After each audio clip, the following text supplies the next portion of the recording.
Since I'm a crazy person, I'm gonna start learning Japanese on this channel. I know absolutely nothing about Japanese or of Asian languages. I don't speak any language with a character system, only alphabets. So it's gonna be definitely a challenge for me, and I haven't extended myself to East Asia.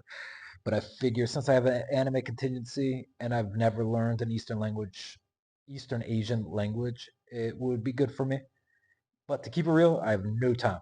So I'm gonna do one lesson a day. I generally go crazy when I'm learning a language where I study 6 hours a day plus, right?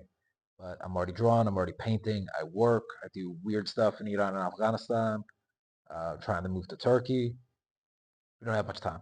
So, and I have to learn Turkish. So we're going to try to do one lesson a day. Knowing me, I'll probably do more eventually after I get into it, but that's how we're starting. So the only thing I know now is from lesson one is that we have three different writing systems. All right. And we have hiragana, which apparently is a character system based on syllables, and it's used for words of Japanese origin, like words that come straight from Japanese roots. And you have katakana, which is a similar premise, but for words of foreign origin.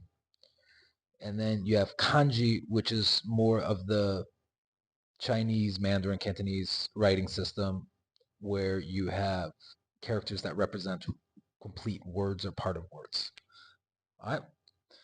Now we have the hiragana. And it seems like I'm saying these words with a Portuguese accent. It's whatever. All right, so we're working on the hiragana characters now, which are the ones that we're going to cover today are a, na, ta, ha, de, su, and ki. I believe that's all that we covered today. There's one that I didn't write down, but I'll cover it in the next lesson because I would have to review it. So those are what we're covering today. Since this is actually easier than I thought it would be because it's a syllable system, right? So it seems harder than the Korean syllables, the writing system, but at least they represent something, right? At least they represent sounds. So that should make it easier on us. So for this, flashcards would be helpful. And also, but since it's based on sounds, keeping it real, it's almost like an alphabet where people think that learning a new alphabet is like the hardest part of learning a language. It's not at all. It's not at all. It's pretty easy. It's like and there's 46 of these syllable markers or characters. But learning an alphabet or these type of writing systems isn't that difficult because imagine you have 46 sounds that keep repeating and repeating and repeating and repeating and repeating. So you tend to pick it up pretty fast. So that's what we're covering today. All right.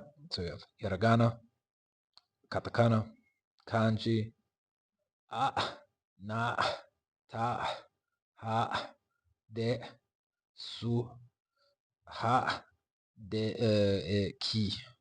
All right. And again, I know absolutely nothing. So don't be too hateful, and corrections are always helpful. All right, so there we go.